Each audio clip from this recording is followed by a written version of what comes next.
I think my contact information is inside the B-Sides website, so if you want to copy these slides or the paper that accompanies it, just let me know. I can email it out to you.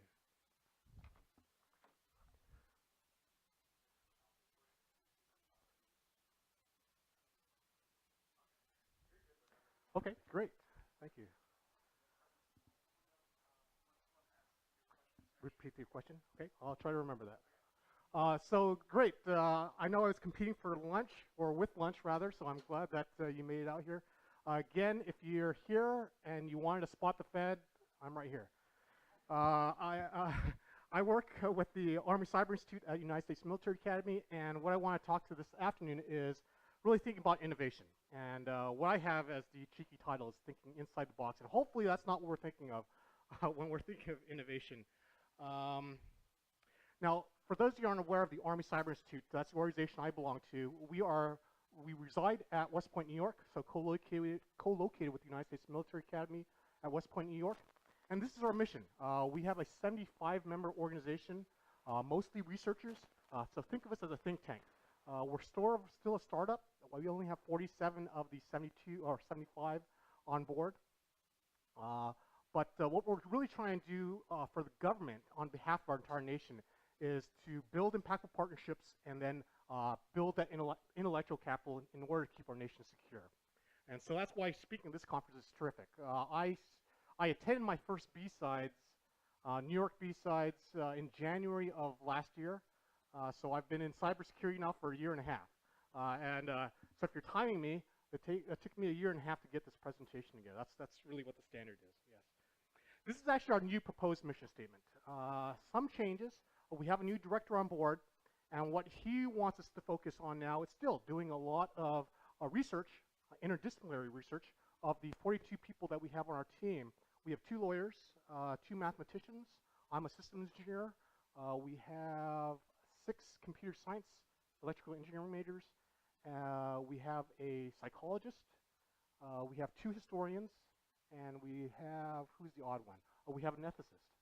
So again, trying to bring different disciplines together, a multidisciplinary approach to solving what we think is the cyber challenges that are tough for our future. And the nice thing that I underlined is develop innovative solutions. So when my boss put that in as proposed mission statement, I knew I was on the right track. So my research is all for naught.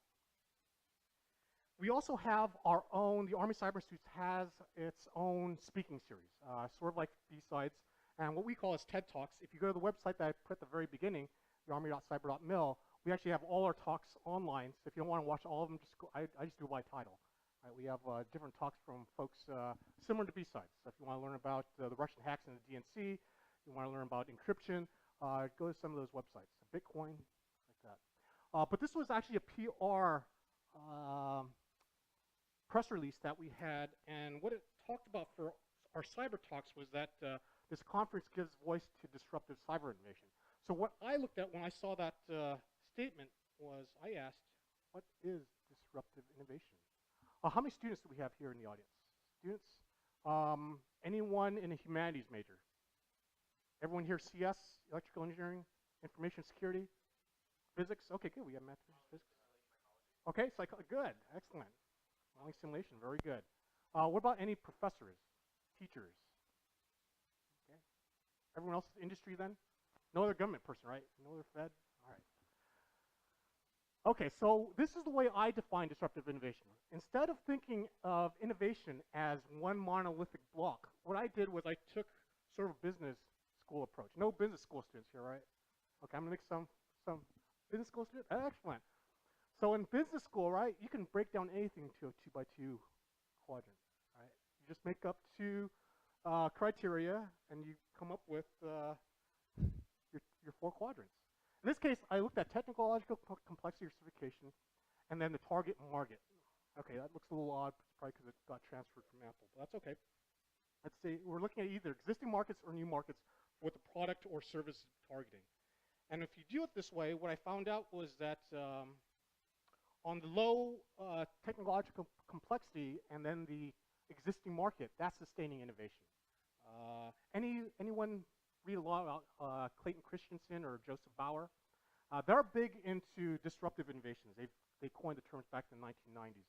And so I'm building really on their research. But they talked a little about sustaining innovations. On the high side, if you're going towards high-tech solutions for an existing market, we call that incremental. At least I call it incremental innovations. Now, breakthrough, this is where our government's good at, right? The US government tends to be very good at breakthrough innovations or jumping the curve. These are types of innovations when we think about nuclear weapons back in the 40s. We think about back in the 70s and 80s, it was GPS, stealth. What else was there?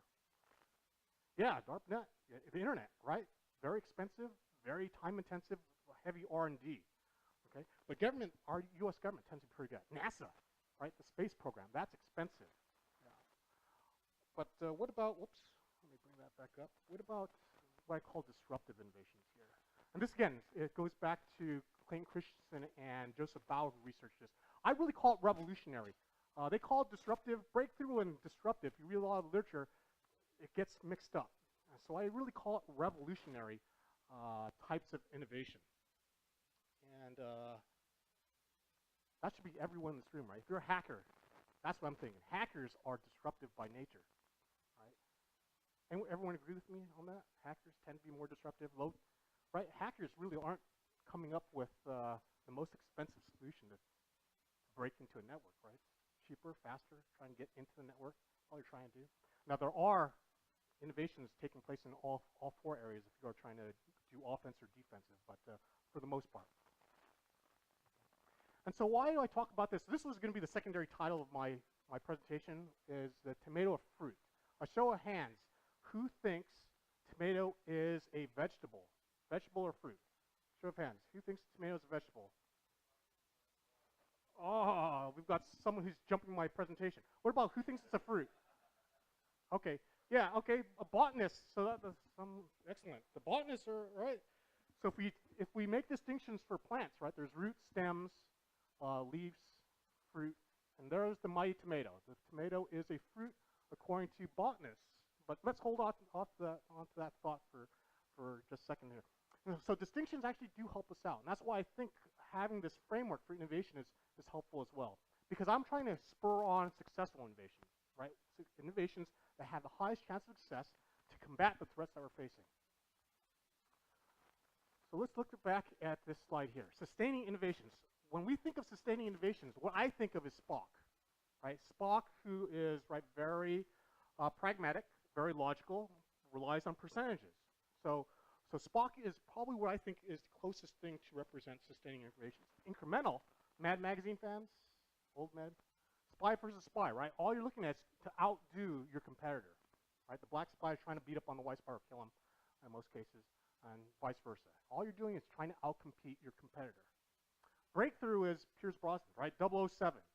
Don't think about Daniel Craig, right? They tried to make Daniel Craig into the disruptive type of innovation. James Bond had Q and all the resources of MI6, right? The fancy cars, the spy gadgets, very expensive, right? If you're Q, he hated it when James Bond always destroyed that stuff, right? Cars. What about disruptive?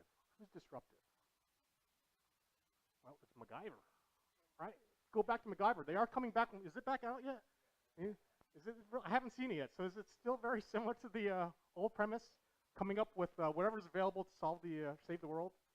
Okay. So we have MacGyver, right? He's taking whatever, pencils, chewing gum, whatever he has available in order to defuse a nuclear bomb. Okay, that's disruptive.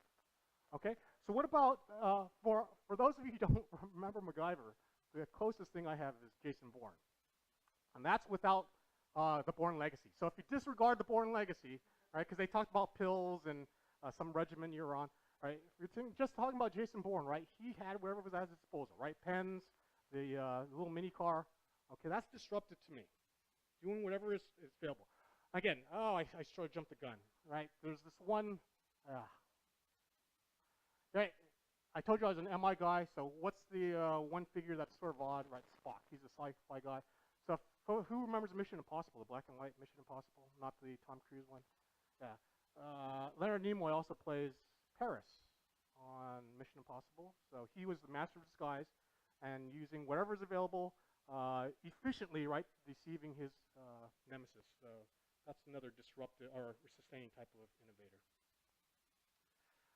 So if we look at all these four quadrants, the reason why I tiled this is thinking inside the box is really if I Actually, if I go through all these examples with the military, right? As a military individual, I use military examples from my talks, right? If we look at the M16, right, the progression of the M16 from the basic model back in the 70s to the M16A2, M16A4, even the M4, the new weapons we're doing now, that's sustaining, right? We're just trying to improve on the existing model, the type of innovation. We look at incremental, the example I use is chaff. Chaff was originally designed to ward off against enemy radar. Later on, it became to ward off, right, missiles, enemy missiles. But you're looking at your enemy, what missiles they have, and you're trying to combat it with some type of innovation. In this case, it was chaff. What about breakthrough? I talked a little about this already, right? Nuclear bomb, very expensive program. We have stealth, GPS, precision-guided munitions. That's what I missed off. Those three innovations started off what was the nuclear weapons. That was what the military calls the what do we call it? The first wave of innovation, defensive innovation. Second wave was the 1970s. A lot of it was DARPA-led, stealth, GPS, and precision-guided munitions. What about disruptive? What examples do we have for disruptive? Drones, I would agree. What about the starting of our country? Or our war with the British? Wasn't that a revolution? Right?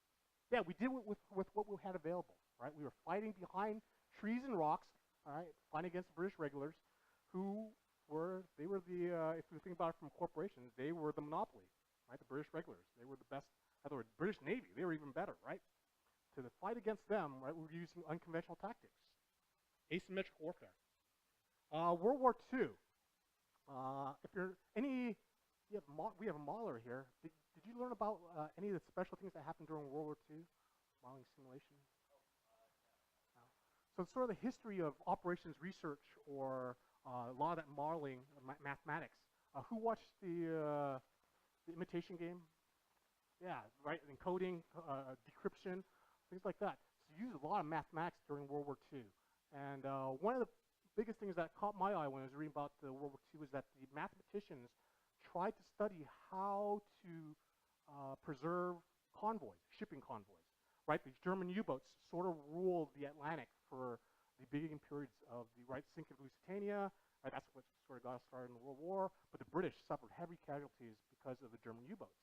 And so we had these American mathematicians along with British mathematicians. They studied statistical analysis. That's all it was. They found out if you had a ship not by itself, right, two or more, its probability of surviving increased dramatically. And that's disruptive, right? Using mathematics, what's available to you, not coming up with anything grand, right? You're not coming up with a death ray or a protective bubble that saved their ships. They just studied mathematics. Statistically speaking, two or more ships survived better than one ship. The reason for that, when they actually captured German U-boat commanders would tell them they were deathly afraid of sinking. Because if a U-boat was spotted, right, you could call in a bunch of assets to sink a U-boat. And, right, all watched those movies, U-571, Das Boot. It's tough being in those old diesel submarines, right? Anything, just shaking it could cause it to sink. So the German U-boat commanders, deathly afraid of being spotted, right? Their mission, stealth. You get in, you spot a ship, hopefully by itself, you sink it. And then you go back and get refueled. Okay? And so that's what those mathematicians found out. Travel in convoys. Kind of disruptive. Someone mentioned drones. Yeah, drones can be disruptive, right? Especially now, right? The smaller they are, the cheaper they are, very disruptive. And it's disrupting the U.S. military forces right now. We've got Russians and even Syrians are using drones against us on the battlefield. That's disruptive. Let's see. Now, if I add one more axis, right, a third axis. So now you can actually imagine that this is a box. Right? I didn't make it 3D. But if I add this a third axis, offset potential. Okay, what innovations here have the most potential for causing the most change or disruption? Right? Really, the top two, right? Disruptive and breakthrough, or revolutionary, jump the curve. Right? Sustaining and incremental innovations do not do that for us. Very little, right? That's just incremental or very small changes. Right? Disruptive or breakthrough innovations, however, that's what's going to cause the greatest amount of disruption to whatever service you're in, whatever company you're in, whatever product you're producing. However, if I change that offset potential and call it probability of success, it's the opposite, right? The probability of success is greatest for sustaining incremental innovation. So when your CEOs of all these companies and these great business leaders are telling you to take risk, and all you're doing is sustaining incremental innovation, you're probably not taking the right types of risk. That's why I think this framework is very helpful. If you really want to take risks, you're looking at disruptive and breakthrough innovations. And it's tough. Disruptive and breakthrough innovations,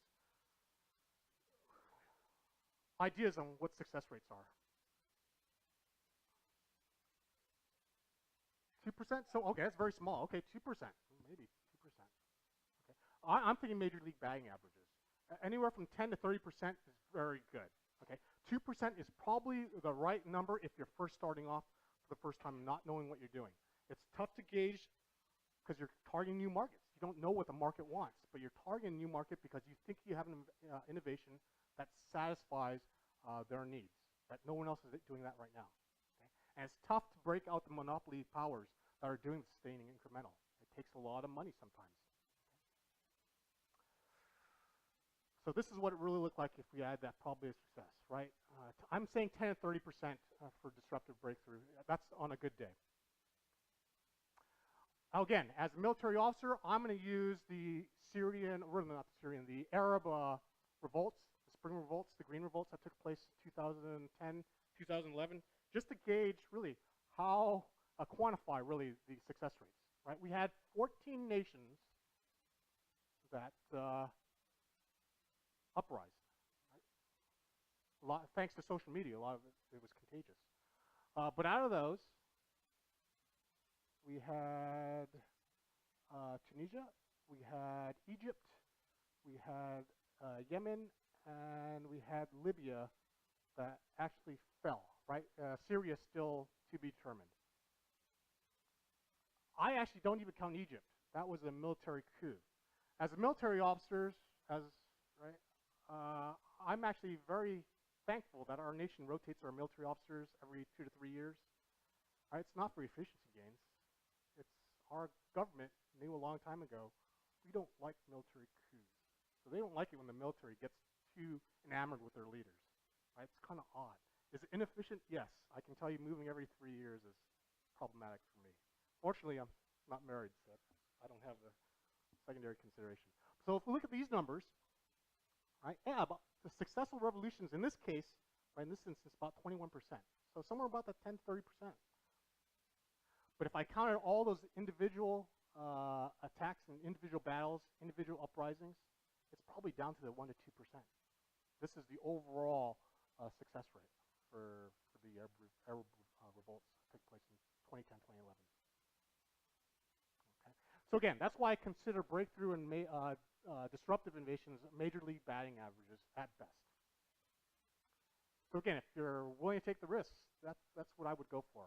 A word of caution. After hearing this briefing, you will never view your training meetings or any meeting you go to the same. I can almost guarantee you're doing sustaining and incremental talks. Here's another way of looking at the framework. So incremental and sustaining innovations, right, we do get a progress, right, but it's usually along the path that the customer wants, overall population. They're looking for changes, they're looking for improvements over time, small changes. But here's where we have breakthrough. Breakthrough innovations, right, they jump the curve. That's why I call it breakthrough jumping the curve. But what Clayton Christensen and Joseph Bauer, what they studied was what happens when we have this monopoly power doing this thing on the green line, right? All they're doing is sustaining incremental because there's nothing that's really pushing them to do breakthrough or disruptive innovation. There's no need to. They own the market. So what happens when you have this small idea that's disruptive, a lot of people cling on to it, and you actually overtake the market leaders?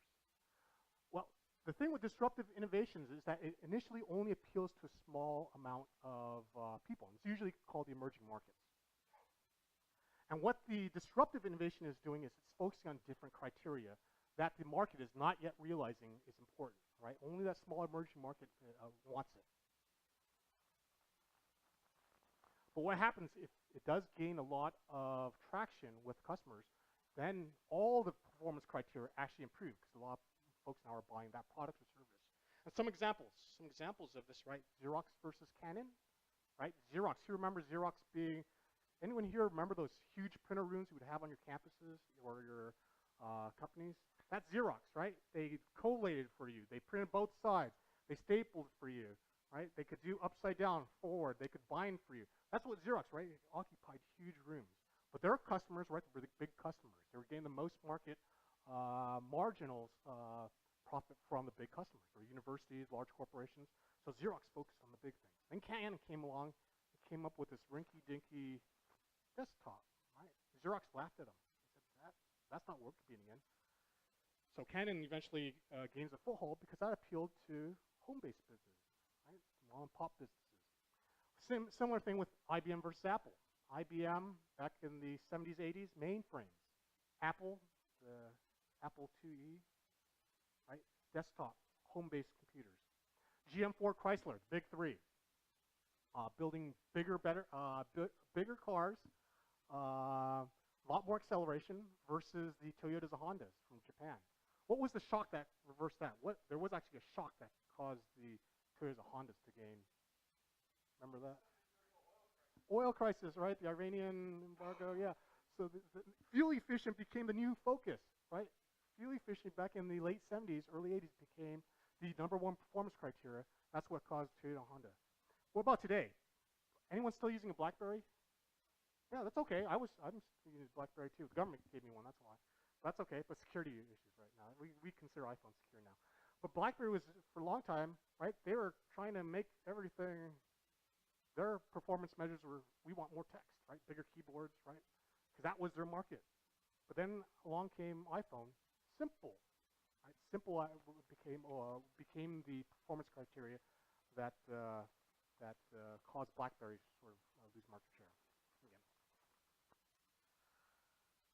So really, how can we best protect the future? Am I advocating that we do everything in disruptive or breakthrough innovations? No, we actually do have to do all four. Okay? The key is that we have to have the right portfolio mix, the right R&D mix for doing it. Do we have any econ majors? Someone said it was econ. No econ major? Right, sort of the optimum portfolio mix. You really want all four areas, but knowing beforehand, you want to pick them beforehand so you know probability of success, right? The top two, very small. Now here's, again, another military analogy I'm going to use. There is a risk, though, if you're not thinking of disruptive. It is okay, right, if you just do breakthrough, sustaining, and incremental. The U.S. is very good at this. The U.S. government, I should say, right? The feds, we're good at this. Breakthrough is what we have core competencies. But there is a danger if we don't think about disruptive or revolutionary innovations. In the Korean War, the Chinese army conducted their movements exclusively at night. Right? When MacArthur pushed the North Koreans all the way back up to the Chinese border, the Yalu River, we had these Chinese volunteers that came through, estimated about 500,000 to 1 million Chinese volunteers. Wow, that's a lot of volunteers across the Yalu River. What was MacArthur's problem? What did he rely a lot on? Again, this is back in 1940, 45, 46, 47. Photography was in vogue back then. Right, we had aerial reconnaissance planes.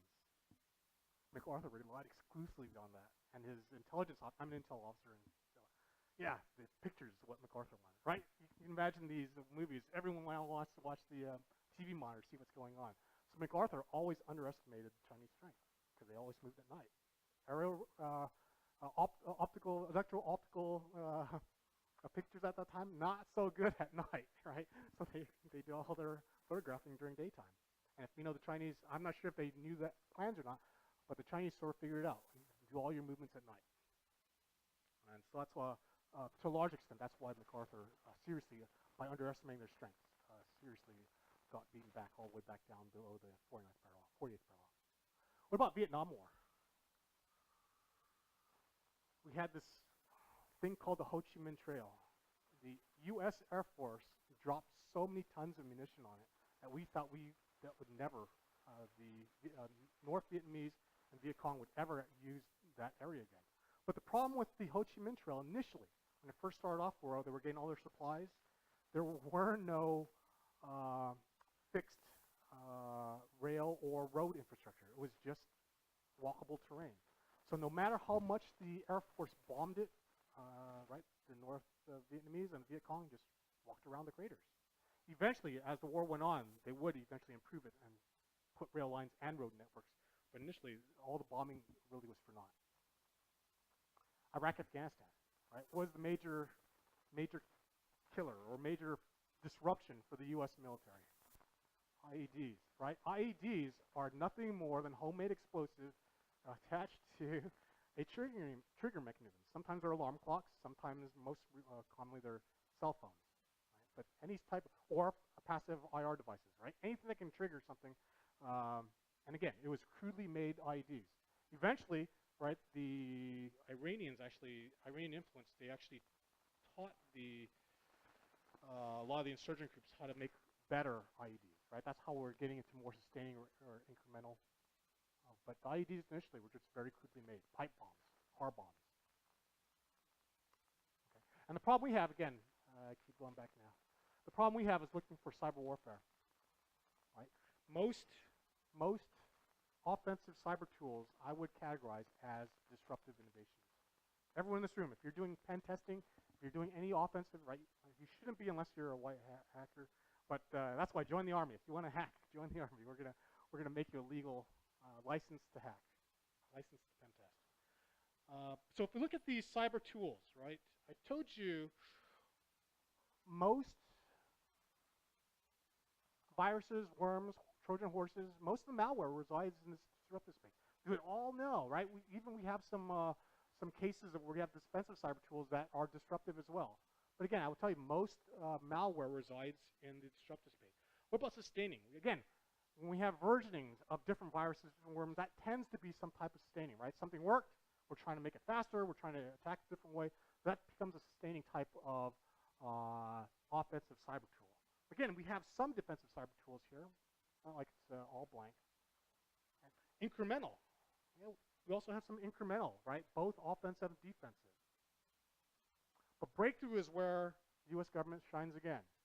Right? We have a lot of breakthrough type defensive tools. Again, there are some breakthrough malware as well, right? Stuxnet. I would call Stuxnet 1.0 was really the breakthrough. And again, you might categorize these in different spaces, and you might think, it's kind of hard to categorize one purely as something that's disruptive. It might be breakthrough as well. But again, right, if you're familiar with the creeper virus, I categorize that as somewhere in between. Okay, so there are categories that really go over different boundaries. But it's interesting to note that if we think of most disruptive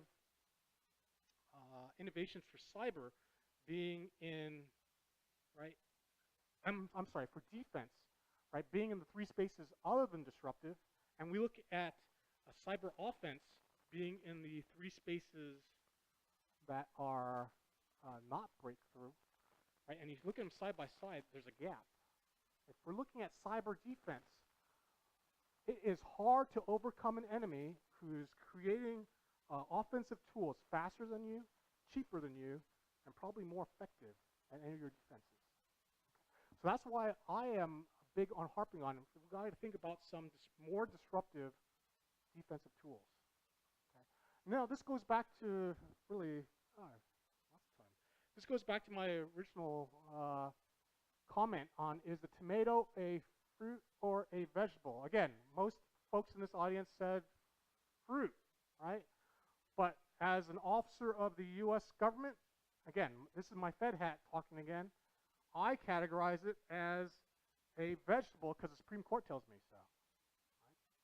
Right? No, but I do call it a fruit, but for the reasons of botanist.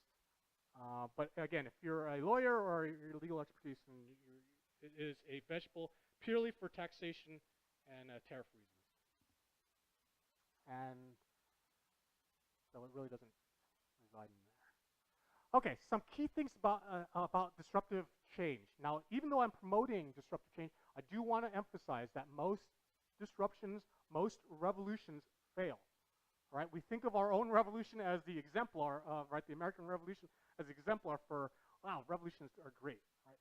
If you think about it, right, the George Washingtons, the Thomas Jeffersons, the Paul Reveres, what they were doing was treason. And so if they were caught, they were probably going to die. And again, I use the example of the Yugo. The Yugo was probably billed as a, who remembers the Yugo here? Okay, it was probably built as a disruptive innovation, right? They were just competing on price, but the quality was so terrible that no one bought it, especially after the first one. What about social media, though? If you think it can only be, right, disruptive fails can only happen with Yugos. I actually got this from this website here. This is kind of nice. We have a lot of disruptive innovations taking in the tech business, right? Who uses Dysphoria, Eons, Delicious, Google Plus? There's folks here are using Google Plus, right? Some folks. iTunes Ping. I had never even heard of it. Okay. So again, even in today's world, right, there are disruptive innovations that fail. Again, right? Maybe that 1%, maybe as high as 30%. But again, all these failures, right? MySpace tried to be too much. They kept changing and morphing, and they failed because they were trying to be too much to everything. Now here are the, right, this is the recipe for if you want to do disruptive innovation, you want to do disruptive change, here's the recipe. If this is a warfare, right, if I actually wrote this paper initially for countering insurgencies, and then now I'm in the cyber world, so it still falls nicely in place for me. You want to counter early. If you really want to fight a disruptive or a insurgency, you have to fight it early. Okay, so if you're a monopoly, do not disregard the little companies out there that you think might be. So if you're on one side, if you're a monopoly, you still have to be concerned with it. If you're on the other side, if you're a disruptor, you want to actually have as much time as possible. Now, you can develop your own disruption, but it's very hard to do. I can tell you from the military, I will never give the Air Force the opportunity to give me a disruptive change. No, good. I will never give the Air Force an opportunity to do disruptive change. It's not in their DNA, right? The Air Force is our best at breakthrough innovation. Satellites, they want GPS. They are the ones that do the high-tech, high-expense. They're most of our astronauts. The Air Force is doing that. I would give disruptive change to our Marines or our Army Special Forces. They do a pretty good job at making do with what's available, right? Smaller. Okay. Yeah, it can be overcome, but it's tough. There's DNA. And I will tell you, if you're working with DARPA, DARPA is not doing a whole lot of disruptive innovation. They're doing a lot of breakthroughs, very expensive. Again, our tax dollars at work, so I'm always encouraging to do disruptive innovations. I'm a taxpayer too.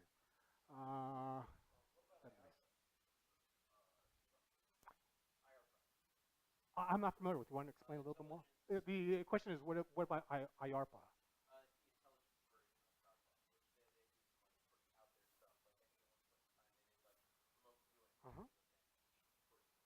Yeah, to me it sounds high-tech, right? Sounds high-tech, and it sounds like it's targeting new markets. So to me, that sounds like a breakthrough. Yeah. So I would tell you most U.S. government organizations are doing breakthrough. That's the problem I think that we have. If we only focus on breakthrough, we're not going to get fast enough to compete against all the hackers out. Adversaries, right? Cyber adversaries are doing disruptive threats to us. Alliances and incubators, yeah. Early adopter. I think, yeah, being an early adopter of promising experimentations. How do you do promising experimentation? There's a book by Shonda Brown and Kathy Eisenhart, Competing on the Edge, that came out in the 90s, that talks about how companies can actually do that, being adoptive early experimentation. So if you're interested, I would recommend you read that book. It's a terrific book on just assessing your own organizations on a continuous basis to see where you're at to do innovations. And really, these are attributes of successful experimentation. Small, fast, cheap. Trying to get insights in the future without losing flexibility for present situation. But it's tough, right? Disruptive innovations, just like breakthrough innovations, are tough to do. And with that, I'll conclude my talk and open it up to questions if you have any. Yes?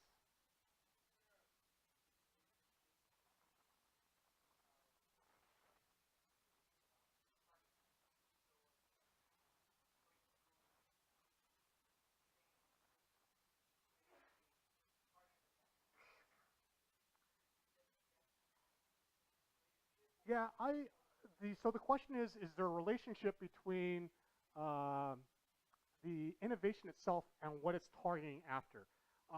I believe that has to be taken into consideration, personally, because if we think of our enemy, right, as a military intelligence officer, I'm always focused on what the enemy is doing. In order to counter them, you find the best way. So my recommendation is, if we are trying to think of trying to outcompete against our worldwide adversaries that are doing a lot of disruptive, right, they're doing really innovation in a lot of this space, right, for cyber offense. And this is what we're doing to counter that. We're missing a space here. I don't think we're doing enough disruptive innovation on the defensive side. And the interesting thing about that, I'm going to elaborate a little bit more on that. The ideas that I propose that are disruptive, I get mocked. Right? There's things that, who saw the Cyber Patriot briefing? Did anyone attend the Cyber Patriot, or at least heard from the opening address? Cyber Patriots trying to educate youngsters on cyber.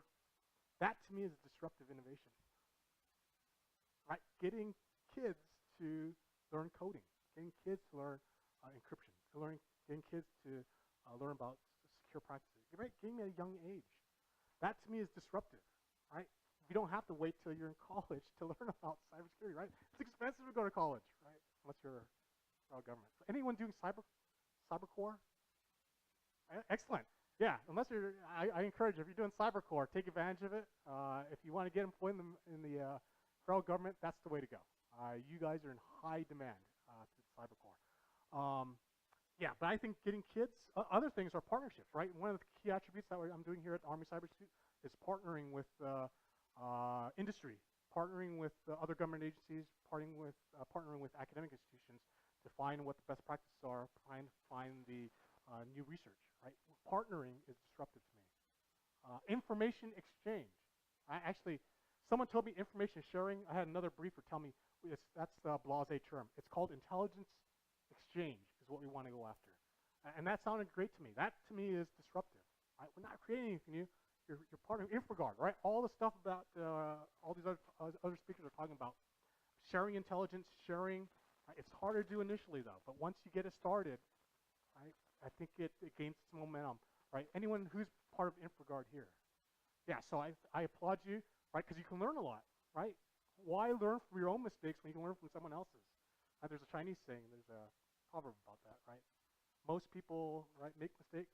The smart people learn from their own mistakes and don't repeat it. The smartest people learn from someone else's mistake and never start the mistake to begin with. Okay, so that's what I think. So a great question. I think you do have to target your enemy, and that's what military intelligence officers do. We look at our enemy, we're trying to find what they do, and then figure a way how to, right, take advantage of it, leverage it in some case. And I think by looking just at this graph, there's right now the disparity. Right? If we're just doing breakthrough innovations, we're never going to keep up with, right? Because I told you, attributes of breakthrough, it takes a long time, takes a lot of R&D, takes a lot of production time, so we're never going to catch up with the disruptive innovation. Am I completely against breakthrough? No, I told you, we have to do all types of innovations, but we're missing the space. Not enough disruptive defensive tools available. Any questions?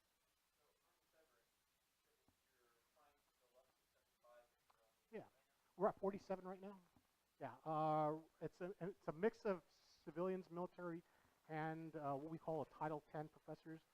We have 33 billets for military. The Army's done great for us. We have 32 military.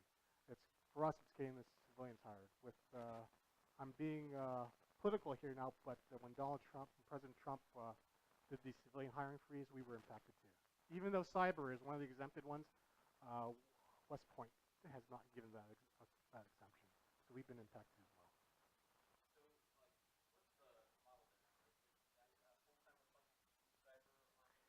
Yeah, so the question is, for the Army Cyber Institute, how does it sort of work and what is the appointment? For military, again, we're there for at most 3 years. We do have what we call permanent professors, tenure track for academic professors. They're there for 5 to 10 years. But our civilians, our Title 10 professors, again, they're the ones that are teaching law, right? We have a cyber fellow. If you go to our website, we have a sort of a job description of what all our cyber fellows do. It's amazing, right? Physicists, not this, psychologists, someone teaching ethics. It's all posted on there. They're 2-year appointments, but we keep renewing it as long as we like them. I'm on the committee that retains or fires them. We haven't fired anyone. We've done a pretty good job hiring the folks we want. If you're interested, let me know. That's yeah, we're still hiring. If we can get rid of this freeze, the hiring freeze. Right. Yeah. You're talking about signals. So the question is, how does this? Are you military, ex-military? Okay. Yeah. So the 25. The question is, how does this sort of jive with 25 delta? 25 deltas are our signal branch. Soldier. Enlisted soldier? Yeah. So the military from the Army side, we have really 3 branches that make up the bulk of what cyber is. They initially came from signal, the signal branch, right? The folks who do all the networking, the software, the hardware, making sure that things work, right? Our computers work. To our intel analysts, right? I'm an intel officer, so we're really looking at the threats, foreign threats. And then the third one is now we have a cyber branch. The cyber branch started 2 years ago. So the Army thinks that this is critical. The good news is, right, where the Army is thinking that the cyber, right, our adversaries have this capability, and they're using it. Of course, I'm writing a paper now. I think we actually started it because of by releasing Stuxnet, we unleashed Pandora's box. But again, at the unclassified level, right? Everything I'm saying is at the unclassified level. We don't really blame us, right? We blame it on another foreign nation that happened to take the coding and then released it. But again, it got released. It impacted all worldwide systems, and so it's good to know our enemy, though. So that's why I think the federal government is taking an interest in cyber. Cyber is supposed to be one of the areas, at least for hiring, it's supposed to be exempted from this federal mandate or executive order, but that hasn't, unfortunately, we haven't seen the benefits of that yet. But cyber is important. Our folks realize it, and I think someone else has talked. Who's our CISO? Well, we have a U.S. Army Cyber Command, and we have a 3-star general in charge of that. He's our CISO. He reports to the president on all these cyber matters, including cyber intrusions, cyber threats, and cyber penetrations, which do happen. I'm not sure if that answers the question, but I sort of. Okay. Any other questions? Okay. Yes.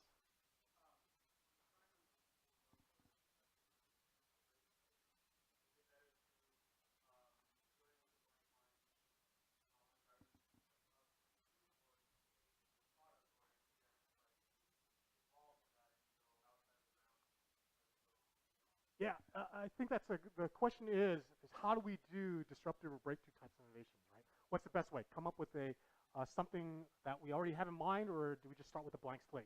And my opinion is, right, for the ACI framework, the Armed Cyber Institute framework, we actually like diversity. I think you can actually do it both ways.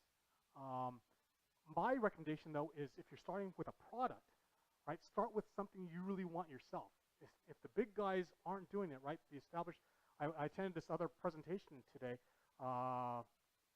He mentioned that most, I don't know if you were in Building 8, he mentioned most software security is not going to fit your needs as a hacker or something like that, right? Most commercial ones, right? You need to actually build your own tools. And that's really what it is, right? Because most of that stuff is sustaining incremental, right? It's giving you the 90% of the stuff that, right, everyone wants. But if you really want to be special, do something that really that you think is missing in that product, yeah, you really have to go disruptive breakthrough. However, if you're going the cheap side, right, if you're starting it yourself, you got to do disruptive. You don't have the bankroll. Okay. The nice thing with knowing these categories, I didn't talk to them talk here, is if you're going disruptive, how are you going to get your financing? You're going to look for angel investors. You're going to look for Shark Tank, right? You're going to look for those folks who have big pockets that can take that risk, right? How are you getting your money if you're in these spaces? If you're sustaining or incremental, you go to the banks, right? You have a business plan. You know your market, right? You go to the banks. How are you going to go through your breakthrough? Not a whole lot of folks, individuals, can do breakthrough. That's why I said government. U.S. government is great at breakthrough. Okay? Not a whole lot of other folks are good at breakthrough, right? Other countries might be, but individuals, unless you're a monopoly, it's tough to do breakthroughs. So my recommendation as an individual, start looking disruptive. What's available? But again, directly addressing your question, I personally would think what's lacking, right? What is out there that you're using right now? If you're thinking about doing something disruptive, what is it that's in the current marketplace that doesn't have the features that you're looking for? And then that's right. If you look at the examples, right? Canon, they figured it out. The space was missing, right? Home-based computers. Xerox went for the big companies, big universities. Look for the... Anyone read Moneyball? Yeah. Moneyball was disruptive, right? Moneyball is about the Oakland A's when they had a battle against the New York Yankees and the big pockets of the, right, all these other baseball teams, right? So how could a small local NBA team compete with the likes of the Red Sox and the Yankees?